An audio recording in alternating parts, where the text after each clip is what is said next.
The Empire of the Ants. When Captain Geroulot received instructions to take his new gunboat, the Benjamin Constant, to Batama on the Batamo arm of the Guaramadima and there assist the inhabitants against a plague of ants, he suspected the authorities of mockery.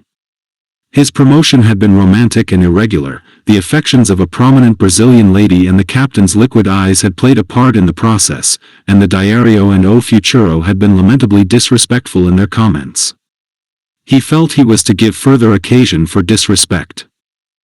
He was a Creole, his conceptions of etiquette and discipline were pure-blooded Portuguese, and it was only to Holroyd, the Lancashire engineer who had come over with the boat, and as an exercise in the use of English, his th sounds were very uncertain, that he opened his heart. "It is in effect," he said, "to make me absurd. What can a man do against ants? Day come, day go." "They say," said Holroyd, "that these don't go. That chap you said was a Sambo." "Zambo, it is a sort of mixture of blood." "Sambo. He said the people are going." The captain smoked fretfully for a time. "These things ave to happen," he said at last. "What is it?" "Plagues of ants and such like as God wills. Deer was a plague in Trinidad, the little ants that carry leaves. Orl der orange trees, all der mangoes. What does it matter? Sometimes ant armies come into your houses, fighting ants, a different sort. You go and they clean the house. Then you come back again, the house is clean, like new. No cockroaches, no fleas, no jiggers in the floor." "That Sambo chap," said Holroyd, "says these are a different sort of ant." The captain shrugged his shoulders, fumed, and gave his attention to a cigarette. Afterwards he reopened the subject. "My dear Holroyd, what am I to do about these infernal ants?" The captain reflected. "It is ridiculous," he said. But in the afternoon he put on his full uniform and went ashore, and jars and boxes came back to the ship and subsequently he did. And Holroyd sat on deck in the evening coolness and smoked profoundly and marveled at Brazil. They were 6 days up the Amazon, some hundreds of miles from the ocean, and east and west of him there was a horizon like the sea, and to the south nothing but a sandbank island with some tufts of scrub. The water was always running like a sluice, thick with dirt, animated with crocodiles and hovering birds, and fed by some inexhaustible source of tree trunks, and the waste of it, the headlong waste of it, filled his soul. The town of Alemquer, with its meager church, its thatched sheds for houses, its discolored ruins of ampler days, seemed a little thing lost in this wilderness of nature, a sixpence dropped on Sahara. He was a young man. This was his first sight of the tropics. He came straight from England, where nature is hedged, ditched, and drained, into the perfection of submission, and he had suddenly discovered the insignificance of man. For 6 days they had been steaming up from the sea by unfrequented channels, and man had been as rare as a rare butterfly. One saw one day a canoe, another day a distant station, the next no men at all. He began to perceive that man is indeed a rare animal, having but a precarious hold upon this land. He perceived it more clearly as the days passed, and he made his devious way to the Batamo, in the company of this remarkable commander, who ruled over one big gun, and was forbidden to waste his ammunition. Holroyd was learning Spanish industriously, but he was still in the present tense and substantive stage of speech, and the only other person who had any words of English was a Negro stoker, who had them all wrong. The second in command was a Portuguese, de Cunha, who spoke French, but it was a different sort of French from the French Holroyd had learnt in Southport, and their intercourse was confined to politenesses and simple propositions about the weather. And the weather, like everything else in this amazing new world, the weather had no human aspect, and was hot by night and hot by day, and the air steam, even the wind was hot steam, smelling of vegetation in decay, and the alligators and the strange birds, the flies of many sorts and sizes, the beetles, the ants, the snakes and monkeys seemed to wonder what man was doing in an atmosphere that had no gladness in its sunshine and no coolness in its night. To wear clothing was intolerable, but to cast it aside was to scorch by day, and expose an ampler area to the mosquitoes by night. To go on deck by day was to be blinded by glare, and to stay below was to suffocate. And in the daytime came certain flies, extremely clever and noxious, about one's wrist and ankle. Captain Gerould, who was Holroyd's sole distraction from these physical distresses, developed into a formidable bore, telling the simple story of his heart's affections day by day, a string of anonymous women, as if he was telling beads.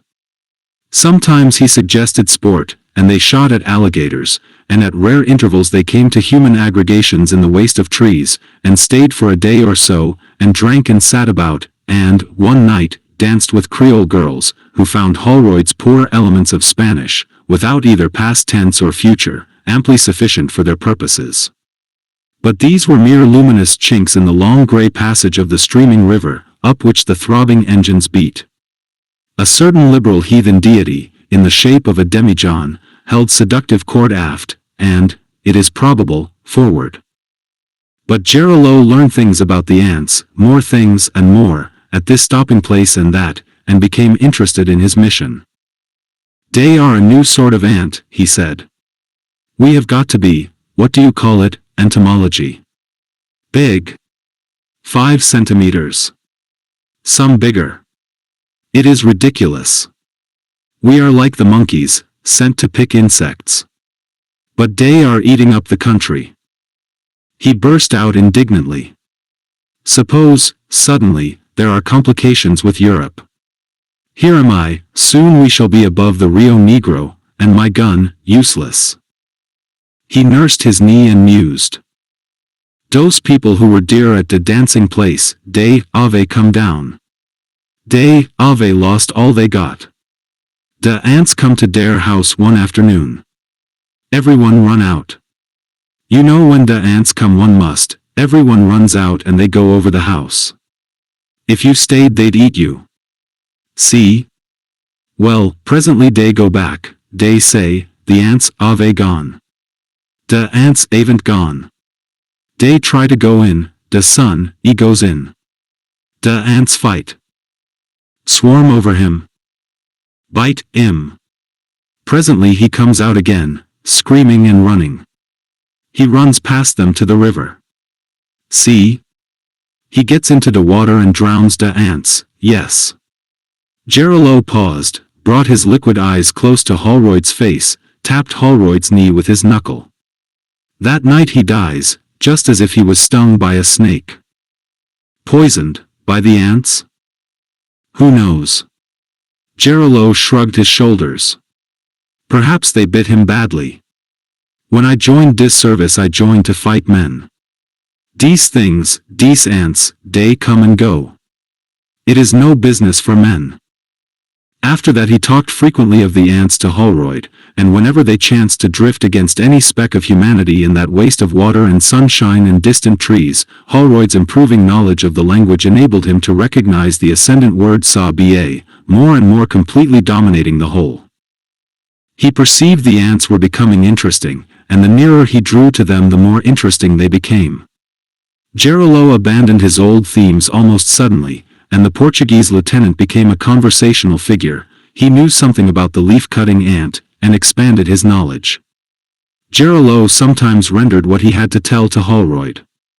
He told of the little workers that swarm and fight, and the big workers that command and rule, and how these latter always crawled to the neck and how their bites drew blood. He told how they cut leaves and made fungus beds, and how their nests in Caracas are sometimes 100 yards across. 2 days the 3 men spent disputing whether ants have eyes. The discussion grew dangerously heated on the second afternoon, and Holroyd saved the situation by going ashore in a boat to catch ants and see. He captured various specimens and returned, and some had eyes and some hadn't. Also, they argued, do ants bite or sting? "These ants," said Gerould, after collecting information at a rancho, "have big eyes. They don't run about blind, not as most ants do. No. They get in corners and watch what you do." "And they sting?" asked Holroyd. "Yes. They sting. Dear is poison in the sting. He meditated.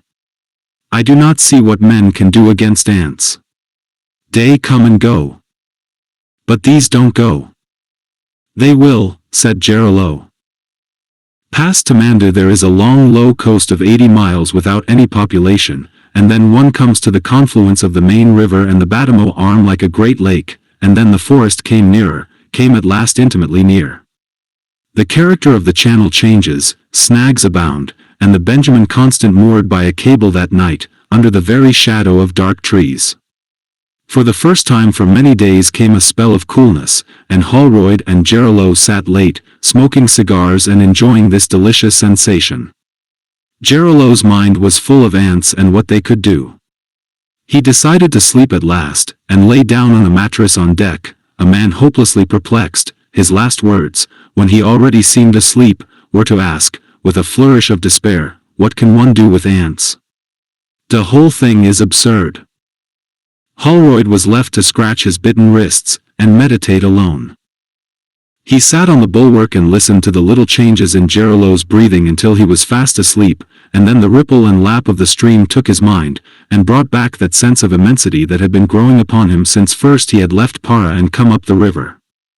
The monitor showed but one small light, and there was first a little talking forward and then stillness. His eyes went from the dim black outlines of the middle works of the gunboat towards the bank, to the black overwhelming mysteries of forest, lit now and then by a firefly, and never still from the murmur of alien and mysterious activities. It was the inhuman immensity of this land that astonished and oppressed him. He knew the skies were empty of men, the stars were specks in an incredible vastness of space, he knew the ocean was enormous and untamable, but in England he had come to think of the land as man's.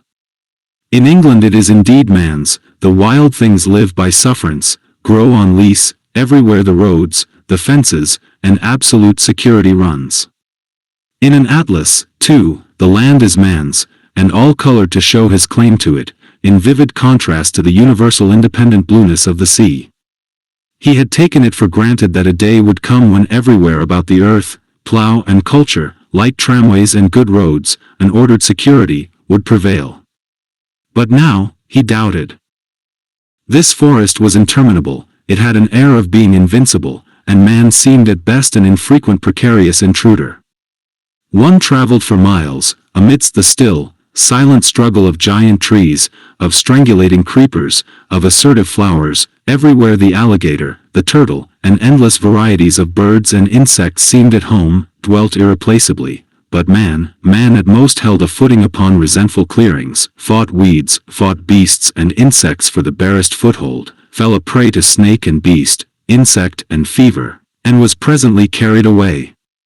In many places down the river he had been manifestly driven back, this deserted creek or that preserved the name of a casa, and here and there ruinous white walls and a shattered tower enforced the lesson. The puma, the jaguar, were more the masters here. Who were the real masters? In a few miles of this forest there must be more ants than there are men in the whole world. This seemed to Holroyd a perfectly new idea. In a few thousand years man had emerged from barbarism to a stage of civilization that made them feel lords of the future and masters of the earth. But what was to prevent the ants evolving also? Such ants as one knew lived in little communities of a few thousand individuals, made no concerted efforts against the greater world. But they had a language, they had an intelligence. Why should things stop at that any more than men had stopped at the barbaric stage? Suppose presently the ants began to store knowledge, just as men had done by means of books and records, use weapons, form great empires, sustain a planned and organized war? Things came back to him that Gerold had gathered about these ants they were approaching. They used a poison like the poison of snakes. They obeyed greater leaders even as the leaf-cutting ants do. They were carnivorous, and where they came they stayed. The forest was very still. The water lapped incessantly against the side. About the lantern overhead there eddied a noiseless whirl of phantom moths. Gerold stirred in the darkness and sighed. What can one do, he murmured, and turned over and was still again. Holroyd was roused from meditations that were becoming sinister by the hum of a mosquito. 2. The next morning Holroyd learnt they were within 40 kilometers of Badama, and his interest in the banks intensified. He came up whenever an opportunity offered to examine his surroundings. He could see no signs of human occupation whatever, save for a weedy ruin of a house and the green-stained facade of the long-deserted monastery at Moj, with a forest tree growing out of a vacant window space, and great creepers netted across its vacant portals. Several flights of strange yellow butterflies with semi-transparent wings crossed the river that morning, and many alighted on the Monitor and were killed by the men. It was towards afternoon that they came upon the derelict Cuberta. She did not at first appear to be derelict. Both her sails were set and hanging slack in the afternoon calm, and there was the figure of a man sitting on the fore-planking beside the ship's sweeps. Another man appeared to be sleeping face downwards on the sort of longitudinal bridge these big canoes have in the waist. But it was presently apparent, from the sway of her rudder and the way she drifted into the course of the gunboat, that something was out of order with her. Gerileau surveyed her through a field-glass, and became interested in the queer darkness of the face of the sitting man, a red-faced man he seemed, without a nose. Crouching he was rather than sitting, and the longer the captain looked the less he liked to look at him, and the less able he was to take his glasses away. But he did so at last, and went a little way to call up Holroyd. Then he went back to hail the Cuberta. He hailed her again, and so she drove past him. Santa Rosa stood out clearly as her name. As she came by and into the wake of the Monitor, she pitched a little, and suddenly the figure of the crouching man collapsed as though all its joints had given way. His hat fell off, his head was not nice to look at, and his body flopped lax and rolled out of sight behind the bulwarks. "Caramba!" cried Gerileau, and resorted to Holroyd forthwith. Holroyd was halfway up the companion. "Did you see dat?" said the captain. "Dead," said Holroyd. "Yes. You'd better send a boat aboard. There's something wrong. Did you, by any chance, see his face? What was it like?" "It was, ugh, I have no words." And the captain suddenly turned his back on Holroyd and became an active and strident commander. The gunboat came about, steamed parallel to the erratic course of the canoe, and dropped the boat with Lieutenant de Cunha and 3 sailors to board her. Then the curiosity of the captain made him draw up almost alongside as the lieutenant got aboard, so that the whole of the Santa Rosa, deck and hold, was visible to Holroyd. He saw now clearly that the sole crew of the vessel was these 2 dead men, and though he could not see their faces, he saw by their outstretched hands, which were all of ragged flesh, that they had been subjected to some strange exceptional process of decay. For a moment his attention concentrated on those 2 enigmatical bundles of dirty clothes and laxly flung limbs, and then his eyes went forward to discover the open hold piled high with trunks and cases, and aft, to where the little cabin gaped inexplicably empty. Then he became aware that the planks of the middle decking were dotted with moving black specks. His attention was riveted by these specks. They were all walking in directions radiating from the fallen man in a manner. The image came unsought to his mind, like the crowd dispersing from a bullfight. He became aware of Gerileau beside him. "Capo," he said, "have you your glasses? Can you focus as closely as those planks there?" Gerileau made an effort, grunted, and handed him the glasses. There followed a moment of scrutiny. "It's ants," said the Englishman, and handed the focused field glass back to Gerileau. His impression of them was of a crowd of large black ants, very like ordinary ants except for their size, and for the fact that some of the larger of them bore a sort of clothing of gray. But at the time his inspection was too brief for particulars. The head of Lieutenant de Cunha appeared over the side of the Cuberta, and a brief colloquy ensued. "You must go aboard," said Gerileau. The lieutenant objected that the boat was full of ants. "You have your boots," said Gerileau. The lieutenant changed the subject. "How did these men die?" he asked. Captain Gerileau embarked upon speculations that Holroyd could not follow, and the 2 men disputed with a certain increasing vehemence. Holroyd took up the field glass and resumed his scrutiny, first of the ants and then of the dead man amidships. "He has described these ants to me very particularly. He says they were as large as any ants he has ever seen, black and moving with a steady deliberation very different from the mechanical fussiness of the common ant. About 1 in 20 was much larger than its fellows, and with an exceptionally large head. These reminded him at once of the master workers who are said to rule over the leaf-cutter ants. Like them, they seemed to be directing and coordinating the general movements. They tilted their bodies back in a manner altogether singular, as if they made some use of the 4 feet. And he had a curious fancy that he was too far off to verify, that most of these ants of both kinds were wearing accoutrements, had things strapped about their bodies by bright white bands like white metal threads. He put down the glasses abruptly, realizing that the question of discipline between the captain and his subordinate had become acute. "It is your duty," said the captain, "to go aboard. It is my instructions." The lieutenant seemed on the verge of refusing. The head of one of the mulatto sailors appeared beside him. "I believe these men were killed by the ants," said Holroyd abruptly in English. The captain burst into a rage. He made no answer to Holroyd. "I have commanded you to go aboard," he screamed to his subordinate in Portuguese. "If you do not go aboard forthwith, it is mutiny, rank mutiny. Mutiny and cowardice. Where is the courage that should animate us? I will have you in irons, I will have you shot like a dog." He began a torrent of abuse and curses, he danced to and fro. He shook his fists, he behaved as if beside himself with rage, and the lieutenant, white and still, stood looking at him. The crew appeared forward, with amazed faces. Suddenly, in a pause of this outbreak, the lieutenant came to some heroic decision, saluted, drew himself together and clambered upon the deck of the cuberta.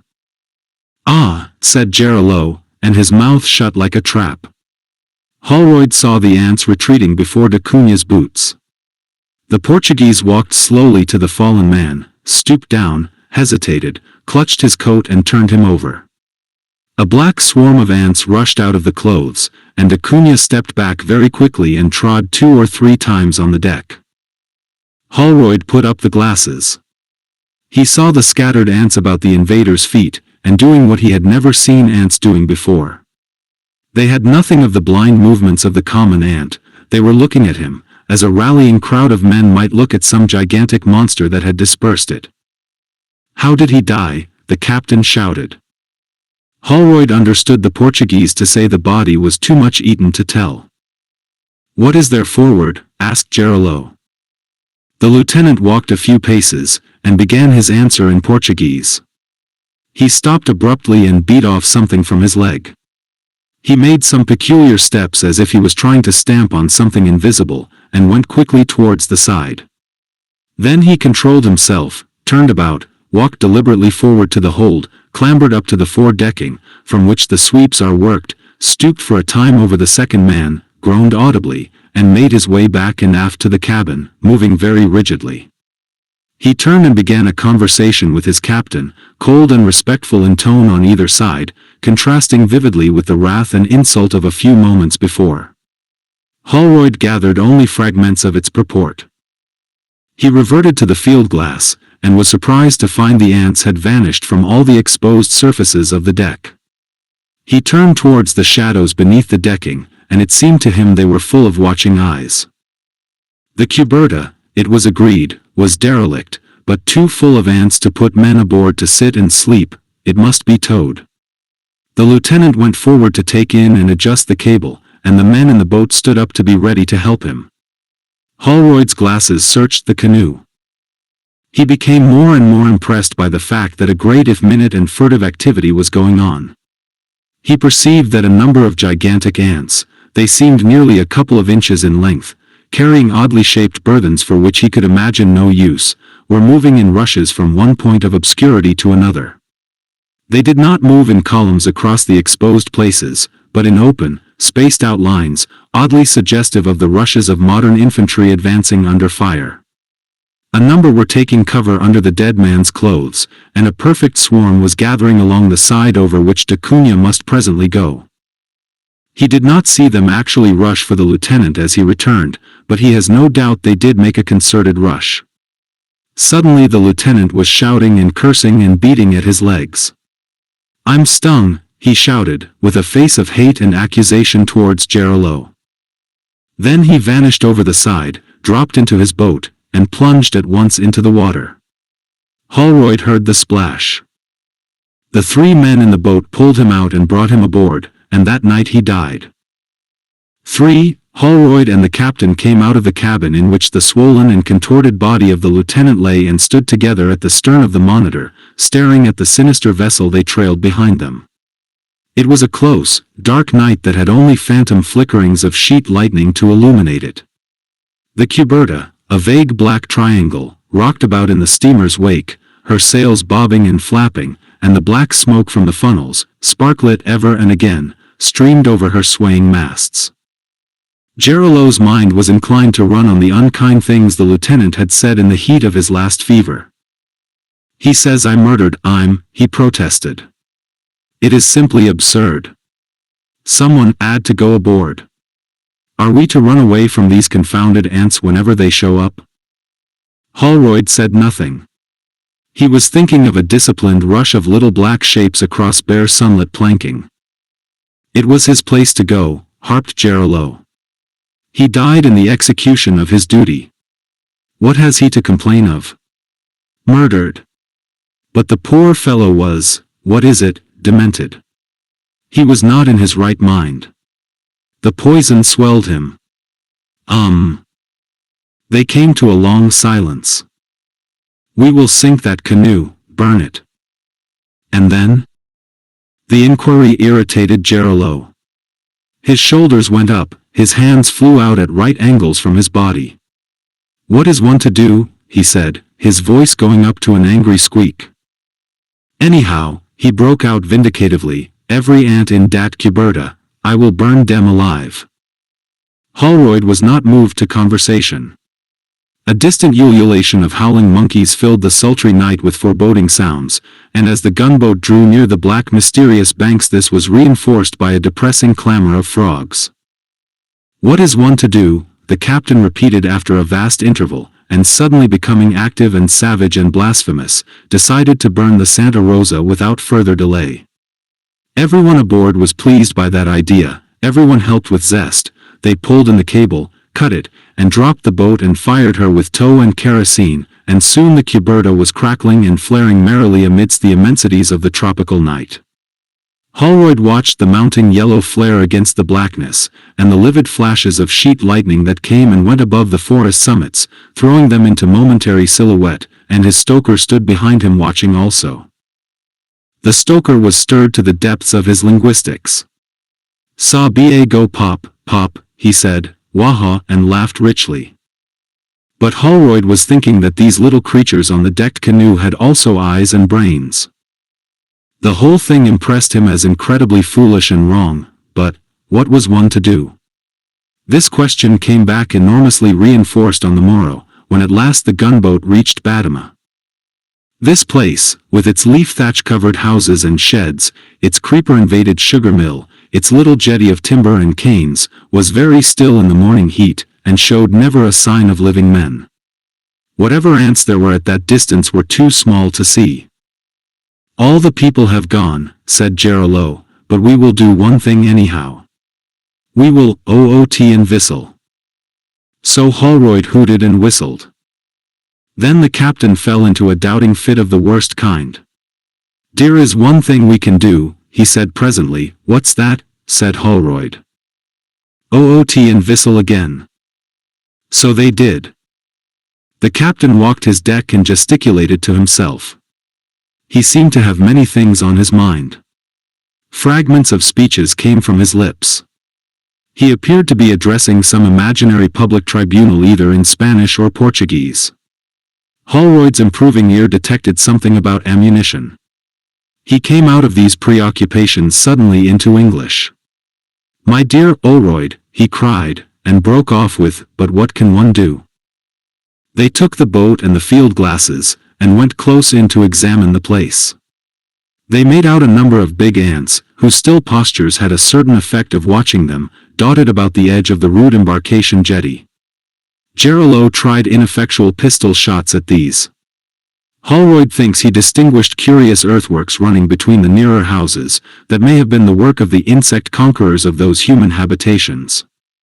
The explorers pulled past the jetty, and became aware of a human skeleton wearing a loin-cloth, and very bright and clean and shining, lying beyond. They came to a pause regarding this. "I've all those lives to consider," said Gerould suddenly. Holroyd turned and stared at the captain, realizing slowly that he referred to the unappetizing mixture of races that constituted his crew. "To send a landing party, it is impossible, impossible. They will be poisoned, they will swell up and abuse me and die. It is totally impossible. If we land, I must land alone, in thick boots and with my life in my hand. Perhaps I should live. Or again, I might not land. I do not know. I do not know." Holroyd thought he did, but he said nothing. "The whole thing," said Gerould suddenly, "has been got up to make me ridiculous. The whole thing." They paddled about and regarded the clean white skeleton from various points of view, and then they returned to the gunboat. Then Geroud's indecisions became terrible. Steam was got up, and in the afternoon the Monitor went on up the river with an air of going to ask somebody something, and by sunset came back again and anchored. A thunderstorm gathered and broke furiously, and then the night became beautifully cool and quiet and everyone slept on deck. Except Gerould, who tossed about and muttered. In the dawn he awakened Holroyd. "Lord," said Holroyd, "what now?" "I have decided," said the captain. "What, to land?" said Holroyd, sitting up brightly. "No," said the captain, and was for a time very reserved. "I have decided," he repeated, and Holroyd manifested symptoms of impatience. "Well, yes," said the captain, "I shall fire the big gun." And he did. Heaven knows what the ants thought of it, but he did. He fired it twice with great sternness and ceremony. All the crew had wadding in their ears, and there was an effect of going into action about the whole affair, and first they hit and wrecked the old sugar mill, and then they smashed the abandoned store behind the jetty. And then Gerould experienced the inevitable reaction. "It is no good," he said to Holroyd, "no good at all. No sort of bally good. We must go back, for instructions. Dear will be the devil of a row about dis ammunition, oh. The devil of a row. You don't know, Holroyd." He stood regarding the world in infinite perplexity for a space. "But what else was there to do?" he cried. In the afternoon the Monitor started downstream again, and in the evening a landing party took the body of the lieutenant and buried it on the bank upon which the new ants have so far not appeared. 4. I heard this story in a fragmentary state from Holroyd not 3 weeks ago. These new ants have got into his brain, and he has come back to England with the idea, as he says, of exciting people about them before it is too late. He says they threaten British Guiana, which cannot be much over a trifle of 1,000 miles from their present sphere of activity, and that the Colonial Office ought to get to work upon them at once. He declaims with great passion, "These are intelligent ants. Just think what that means. There can be no doubt they are a serious pest, and that the Brazilian government is well advised in offering a prize of £500 for some effectual method of extirpation.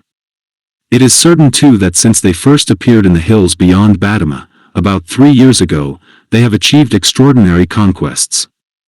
The whole of the south bank of the Batama River, for nearly 60 miles, they have in their effectual occupation, they have driven men out completely, occupied plantations and settlements, and boarded and captured at least one ship. It is even said they have in some inexplicable way bridged the very considerable Capurana arm and pushed many miles towards the Amazon itself. There can be little doubt that they are far more reasonable and with a far better social organization than any previously known ant species. Instead of being in dispersed societies they are organized into what is in effect a single nation, but their peculiar and immediate formidableness lies not so much in this as in the intelligent use they make of poison against their larger enemies. It would seem this poison of theirs is closely akin to snake poison, and it is highly probable they actually manufacture it, and that the larger individuals among them carry the needle-like crystals of it in their attacks upon men. Of course, it is extremely difficult to get any detailed information about these new competitors for the sovereignty of the globe. No eyewitnesses of their activity, except for such glimpses as Holroyd's, have survived the encounter. The most extraordinary legends of their prowess and capacity are in circulation in the region of the upper Amazon, and grow daily as the steady advance of the invaders stimulates men's imaginations through their fears.